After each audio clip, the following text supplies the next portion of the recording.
Setelah kekalahan di perampokan Badar, orang-orang Quraisy menyadari bahwa mereka perlu bertindak drastis untuk mengubah nasib buruk mereka.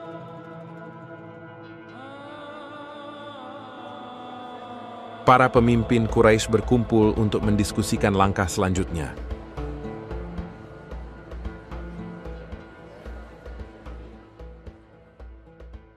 Jika kita tidak mengambil tindakan, tidak ada yang dapat menghentikan Muhammad untuk terus-menerus menyerang kita. Kita harus menghubungi suku-suku lain untuk mengumpulkan dana untuk persiapan militer.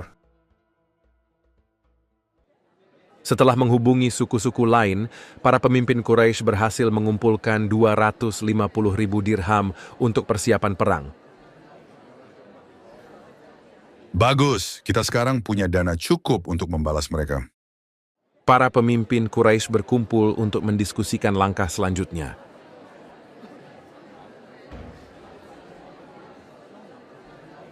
Bawalah makanan yang cukup untuk kita semua, setidaknya untuk 3 minggu. Kita juga harus memberi makan kuda dan unta kita.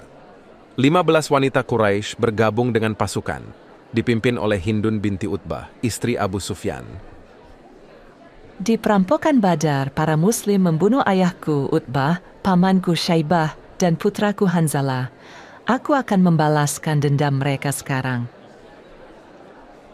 Hindun binti Utbah mendekati Wahsy, seorang budak Abisinia yang dikenal sangat mahir dalam menggunakan lembing. Wahsy, jika kau dapat membunuh Hamzah sebagai balas dendam untuk pamanku, aku akan memberimu kebebasan. Ya Bu, aku menerima tawaranmu. Setahun setelah kekalahan mereka di perampokan Badar, pada bulan Ramadan, 3.000 prajurit Quraisy berbaris dari Mekkah menuju Madinah, dipimpin oleh Abu Sufyan.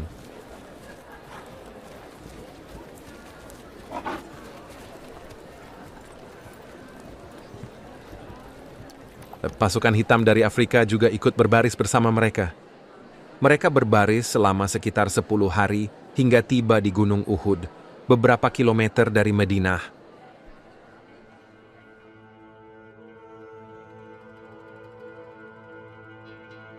Seorang mata-mata bernama Hubab ibn al-Munzir melaporkan kepada Nabi Muhammad tentang kehadiran tentara Quraisy di Uhud.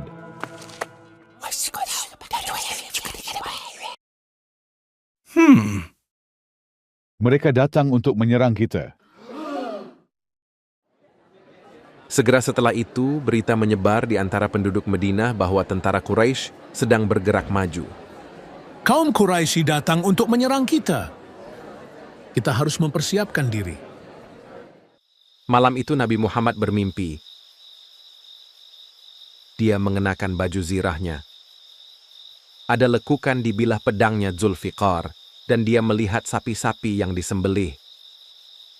Dia terbangun dengan rasa takut. Kayaknya ini adalah pertanda buruk. Di pagi hari, Nabi Muhammad membicarakan masalah ini dengan kaum muslimin di masjid. Kita harus tetap tinggal di Madinah. Jika tentara Quraisy memasuki kota, kita bisa melawan mereka di sini. Abdullah bin Ubay, pemimpin suku Khazraj dan salah satu sekutu terkuat muslim di Madinah, berkata, Aku setuju denganmu. Kita seharusnya tidak memerangi mereka di luar kota. Ya, aku tidak suka meninggalkan Madinah. Namun beberapa pemuda muslim yang sangat ingin terlibat dalam jihad dan kecewa karena kehilangan kesempatan di Badar, menentang gagasan untuk menahan diri. Wahai Rasulullah, pimpinlah kami untuk menghadapi musuh-musuh kami. Jangan biarkan mereka berpikir bahwa kami terlalu pengecut atau lemah untuk melawan mereka. Ya, mari kita serang mereka sekarang. Wahai Rasulullah, aku tidak akan makan sampai aku memerangi orang-orang kafir Quraisy itu dengan pedang ini. Pada akhirnya Nabi Muhammad menyetujui permintaan mereka. Marilah kita bersiap untuk perang. Tentara muslim mempersiapkan diri untuk maju ke medan perang. Para pemuda muslim yang sama yang sebelumnya bersemangat untuk berperang mendekati Nabi Muhammad. Jika engkau ingin tinggal di Madinah, kami tidak akan menentang keputusanmu. Ya, kami tidak berhak membujukmu untuk menentang niatmu. Aku telah pakai baju zirahku, dan sekarang kalian berkata begini. Jika Nabi sudah pakai baju zirah, ia tak patut menanggalkannya sebelum ia bertempur. Nabi Muhammad memimpin pasukan 1.000 orang menuju Gunung Uhud untuk menghadapi pasukan Quraisy. Dari 1.000 pasukan tersebut, 300 diantaranya adalah tentara Muslim Khazraj. Mereka dipimpin oleh Abdullah bin Ubay. Awalnya dia setuju denganku, namun kemudian dia berubah pikiran hanya untuk menyenangkan teman-temannya. Ketika mereka sampai di Al-Shaut, antara Madinah dan Uhud, Abdullah bin Ubay akhirnya berubah pikiran sama sekali. Wahai anak buahku, Muhammad menaati mereka dan tidak menaatiku. Mengapa kita harus kehilangan nyawa di sini? Biarkan dia puas dengan keputusannya. Kita tak usah ikut campur. Sekarang lebih baik kita pulang saja. Kemudian Abdullah bin Ubay menarik mundur pasukannya. Nabi Muhammad dan pasukan Muslim menyaksikan sekutunya, Abdullah bin Ubay, dan pasukannya pergi. Abdullah bin Ubay adalah seorang munafik. Semoga Allah melaknat kalian, dasar musuh Allah. Allah akan membuat nabinya tidak bergantung pada kalian. O Rasul, haruskah kami meminta bantuan dari orang-orang Yahudi? Kita tidak butuh mereka.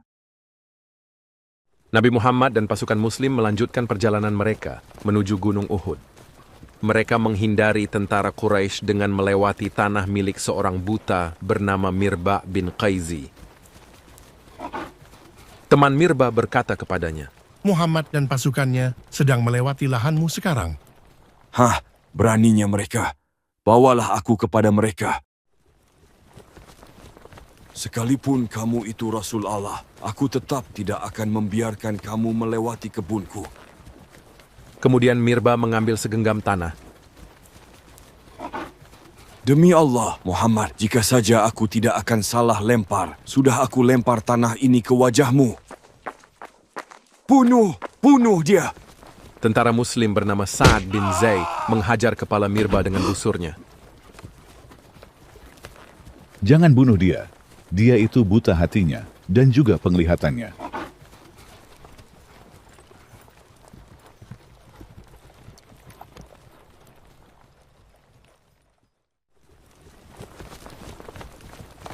Nabi Muhammad dan pasukan Muslim tiba di pangkalan Uhud. Di dataran tinggi yang menghadap ke gunung.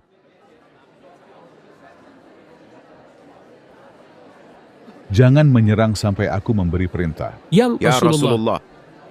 Abdullah bin Jubair bawa para pemanah ke Bukit Ainayan dan jaga bagian belakang pasukan Muslim. Jangan tinggalkan posisimu, tidak peduli apapun yang terjadi. Ya Rasulullah.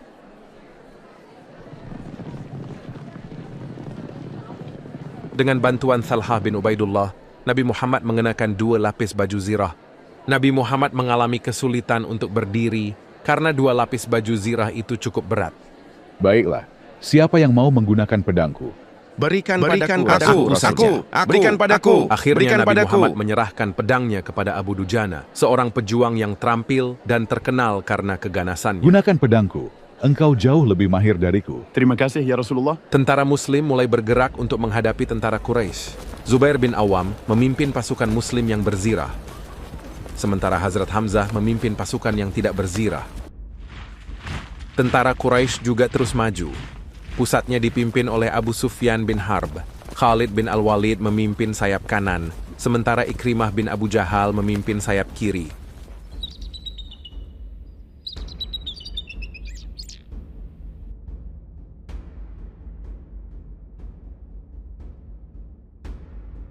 Duel 1 lawan 1 dimulai sebagai tradisi perang Arab.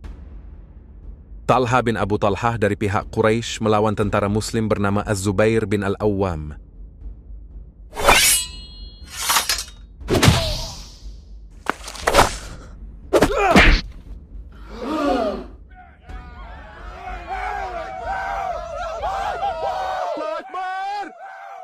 Nabi Muhammad tetap berada di bagian belakang pasukan Muslim, terlindungi dengan baik. Rasulullah Az-Zubair membunuh pembawa bendera pertama kaum Quraisy.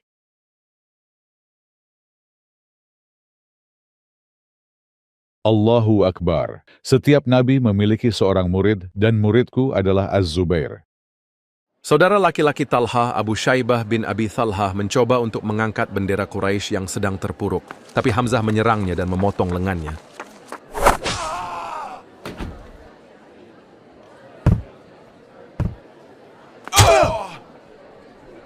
Pasukan Quraisy menjadi sangat marah.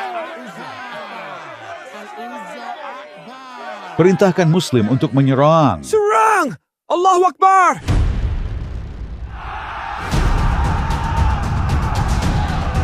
Pasukan Quraisy, serang! Hubal Akbar!